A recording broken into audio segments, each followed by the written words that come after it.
Structural engineering is a specialist field within civil engineering that deals with analyzing and designing structures to ensure that they can withstand the loads and stresses that they encounter. It integrates principles from physics, mathematics, and material science to develop a structure that is both functional and can withstand environmental factors such as gravity, wind, and earthquakes.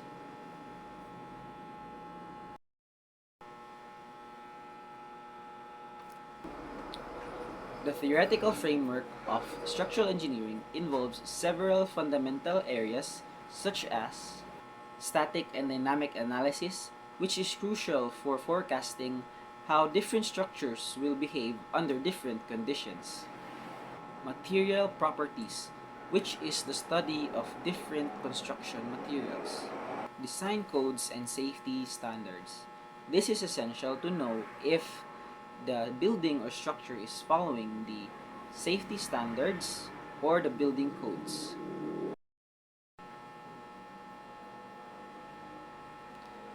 Applications of structural engineering in the real-world scenarios.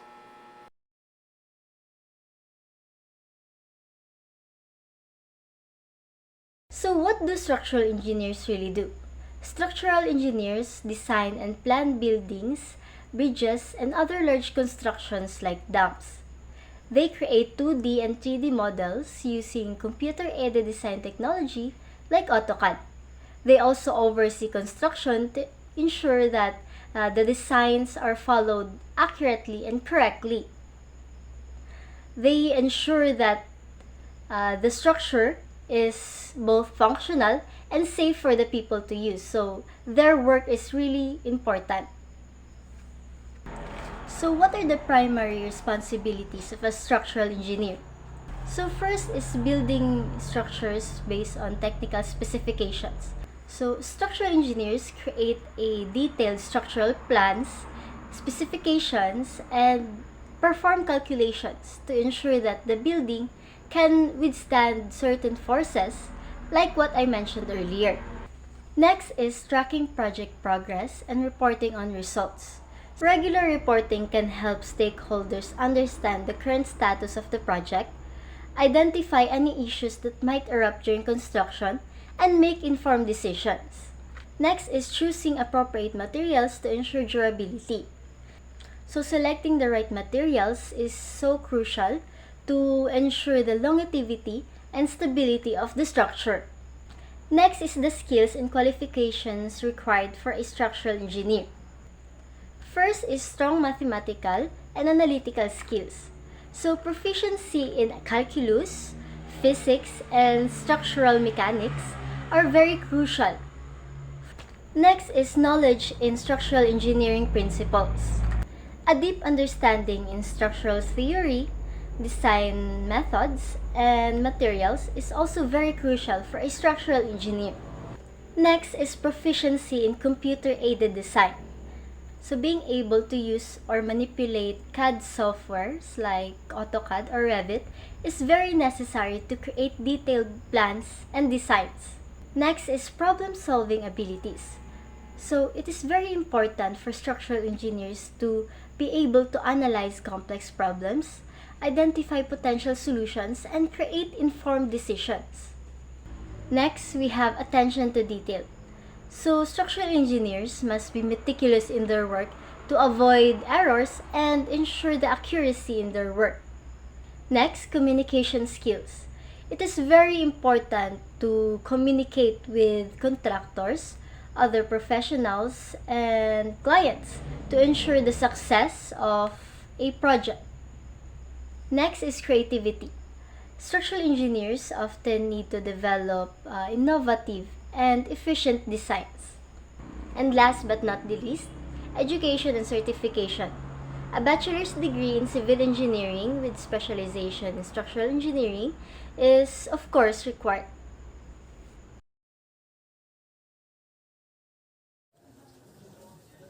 So good morning everyone, my name is Jeremiah Siadman. So today, I will be discussing about the structural failure. So structural failure happens when a structural design is not designed properly, or even though you have a properly designed structural design, there is issues with building the structure or issues with the materials used that cause the structure to fail. And to prevent structural failure, it should ensure that the structural design should function and away from movements. And in building the structure, it should secure the materials used to prevent the wear down of the structure. And to know whether the structure is a failure or not is by Hooke's law. According to Hooke's law, the extension produced is directly proportional to the load. If it exceeds Hooke's law, the structure is more likely to fail. For an instance, we have a two-story building. If the load of the second-story building is directly proportional to the load of the first-story building, then the structure will not fail. And if the load of the second-story building exceeds the load of the first-story building, then the structure is called a failure of structure. So now we proceed to the elements of the structure. So first is we have the column. So the column is the pillar of the structure that holds loads. And next is we have the beam. The beam connects the columns and holds loads that is directly transferred to the column. So next is we have the plates. So plates serves as the foundation and support that stabilize the bridge. And next is we have the arches. So arches is a form of opening such as a window or a door.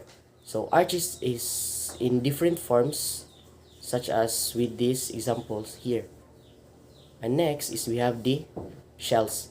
So shells is a curved roofing. Example of this is the Fubu quad-core. So the purpose of shells is to maximize space and to lessen the materials used. So lastly is we have the catenaries.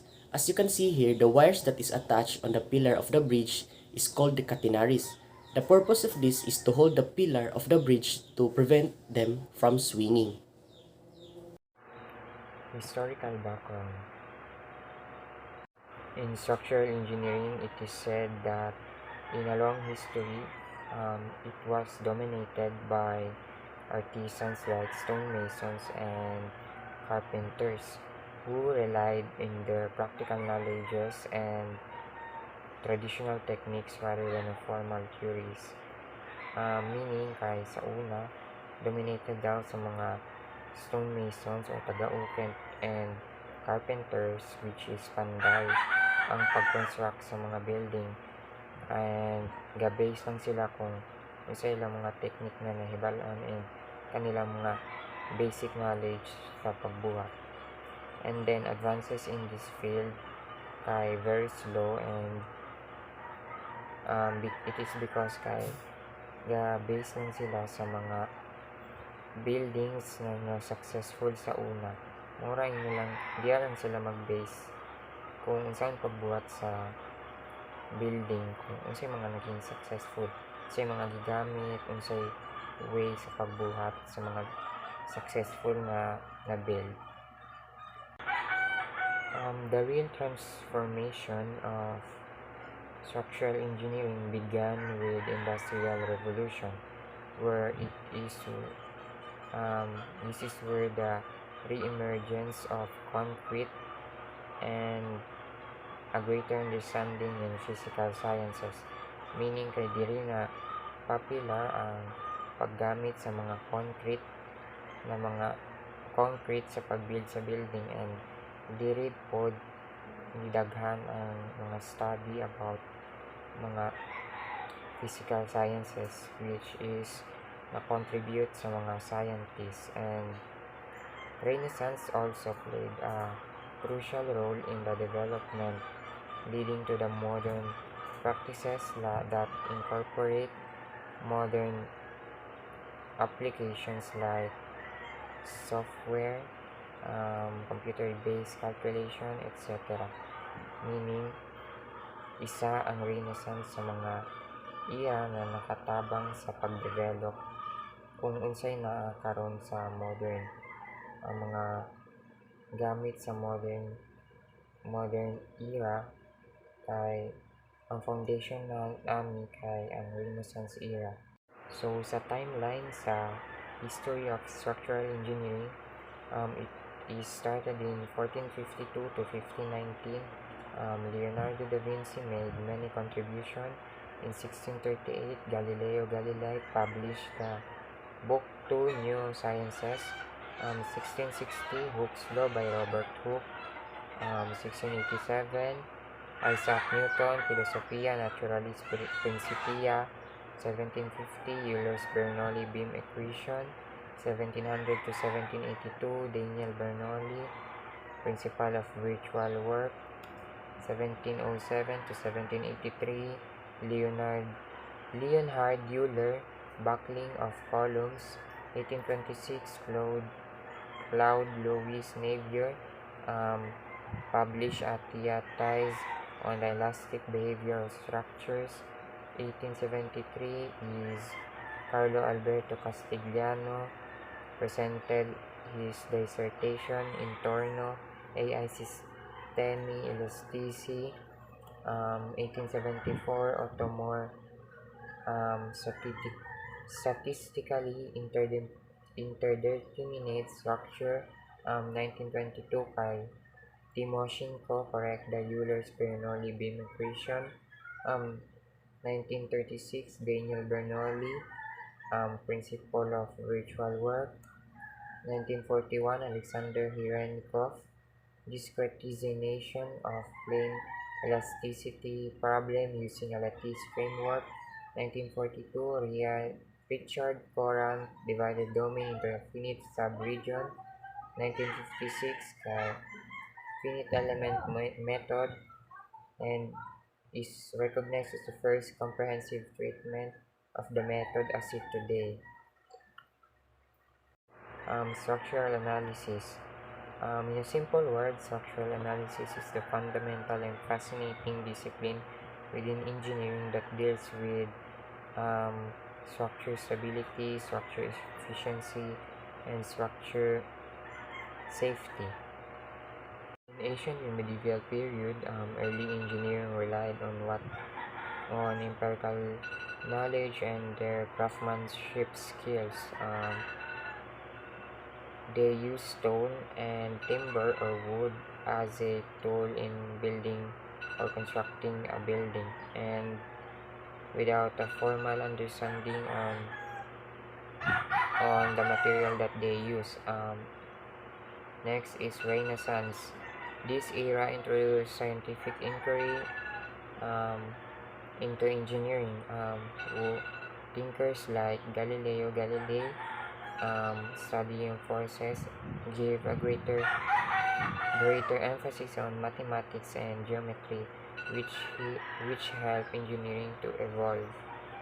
Industrial Revolution, the introduction of cast iron and steel, revolutionary construction that allow a larger structures, meaning diri nag-start ang mga large structures sa Industrial Revolution.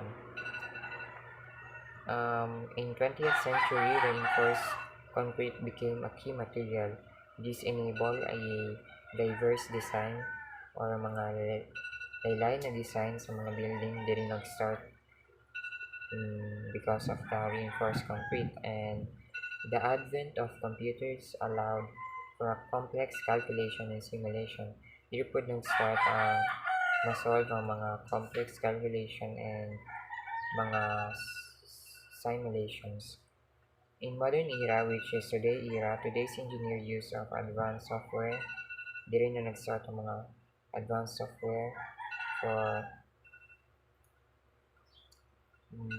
like finite element analysis or FEA and building information modeling BIM. Sustainability and smart materials are increasingly kay naging important na siya, so that focuses on reducing environmental impact. Structural engineers have a wide range of responsibilities, not only is the duty to ensure the safety and durability of the project. The important consideration of any structure is to its integrity and ability to withstand the intended loading without failing due to fracture, deformations, or any fatigue. So, loads are the weight that is being carried by the structure, and there are types of loads and its different effects to the structure. So there are two types of loads which are presented in front of you: the live loads and dead loads. Live loads are the loads that is temporarily attached to the structure. These are the loads that are movable, including the furniture, equipments, occupancies, and impact loads. Furniture equipments that are movable are, for example, the desks or tables that can be arranged or removed, the occupancies, which are us, people, and also the impact loads that are sudden forces that may occur due to any activities. For instance, if an engineer is building a garage, the impact load that need to be considered is the moving vehicles. So live loads can change depending on how a space is used at any given moment. An accurate assessment of these loads is essential to ensure the safety and functionability of the structure. On the other hand, dead loads have a constant magnitude over time, which includes the self-weight of the structural members, which are the beams, columns, or plates, or any other fixture that is being permanently attached to the structure. Determining dead loads due to members is an iterative process, repetitive or balik-balik na process, since it requires recalculating the loads as the design changes. Okay, before I construct a structure, structural engineers have to analyze the blueprints or reports or any data that is about the structure. Okay, during those times, the weight or the member's size could change or repeated until it obtained the final weight that could support the other members or the superimposed loads. So basically, structural engineers need to consider these loads, live or dead, in order to prevent structural failure. As what I've said earlier, that structural engineers have to analyze blueprints, data, or reports in order to obtain the final size or weight of the member. They also do this in deciding which material will be most suitable for building the structure in assessing the budget. So there are 5 common materials that is being used in the construction. This includes the iron, concrete, aluminum, wood, and composite. Each material has unique properties that affect its performance under load. Engineers have to understand how materials respond to various types of loads, since this knowledge helps in selecting appropriate materials for specific applications. Structural engineers use these materials properties to inform their design, ensuring that structures can safely support anticipated loads while maintaining functionality and aesthetics. Selecting right materials for the elements. The knowledge on materials will help engineers predict how structure will behave under different conditions, which is critical for safety and functionality of the structure. Mechanics or mechanical engineering structure focus on the behavior of components under various forces. This field emphasizes the principle of statics, which study forces in equilibrium, and dynamics, which analyze forces affecting motion. It also involves material science, which explore how different materials respond to stress and strain. The goal is to design and analyze structures such as beams, trusses, and machinery that require precision, strength, and reliability. Building engineering structure. It concentrates specifically on the design and construction of buildings. This field addresses various aspects including safety, functionality, and aesthetics. Key considerations include load-bearing system that ensures load effectively transferred, compliance with building codes that set safety and performance standards, and the integration of sustainable practice to enhance energy efficiency. Professionals in this area work on residential and commercial building to create safe and comfortable environments. Next is an earthquake engineering structure. Earthquake engineering structure is essential in regions prone to seismic activity, focusing on designing buildings that can absorb or deflect forces generated by earthquake to prevent collapse or severe damage.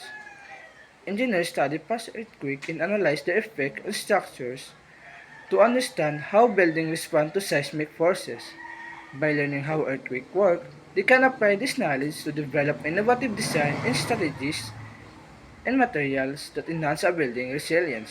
Techniques like base isolation, which separate the foundation from the ground to reduce the tremor impact, are among the solutions employed. Next is the wind engineering structure, which it examines how buildings respond to wind loads, which is particularly important for tall buildings and bridges. This field involves calculating wind loads, understanding aerodynamic effects, and analyzing structural dynamics to ensure stability. By applying these principles, engineers can design structures that are resilient to strong winds, minimizing the risk of damage and ensuring safety for occupants and users. Lastly is the civil engineering structure. It focuses on larger scale infrastructure like bridges, roads, and dams. These projects serve a lot of people, so need to be extremely safe and durable and often lasting for decades. A big challenge is that these structures are built in difficult environments, like bridges over river or tunnels through mountain. Civil engineers also have to deal with forces like heavy traffic, water pressure, and sometimes even corrosion from seawater. So there's a lot of complexity involving in ensuring these structures remain functional. Next, we will tackle about the advantages and challenges of pursuing structural engineering. But first, we will discuss the advantage. One of the biggest advantages of pursuing structural engineering is that there is always a demand for skilled engineering. As population grows and cities expand, the need for infrastructures like building, bridges, and transportation system increases. This field offers diverse opportunities whether it's working on skyscraper, earthquake-resistant building, or even wind turbine. Structural engineering also have a significant impact on society. They create a safer, more resilient structures that protect people and improve the quality of life. There's also a lot of satisfaction in solving complex problems using cutting-edge technology and contributing to sustainable practices, especially as the world moves toward greener construction. The challenges of pursuing structural engineering is that one of the major challenges is that the growing emphasis on sustainability. With increasing awareness of climate change, there is a significant pressure to design structures that are environmentally friendly, use less energy, and have a lower carbon footprint. Another challenge is urbanization. As cities grow rapidly, an engineer must build in limited spaces while accommodating a rising population. They also have to contend with extreme environmental conditions such as earthquake, hurricane, and flooding, which are becoming more frequent due to climate change. Additionally, keeping up with the technological advancement, including smart materials and digital tools, adds complexity to their work. As a result, while structural engineering presents many rewards, professionals in the field are constantly evolving to meet these new demands.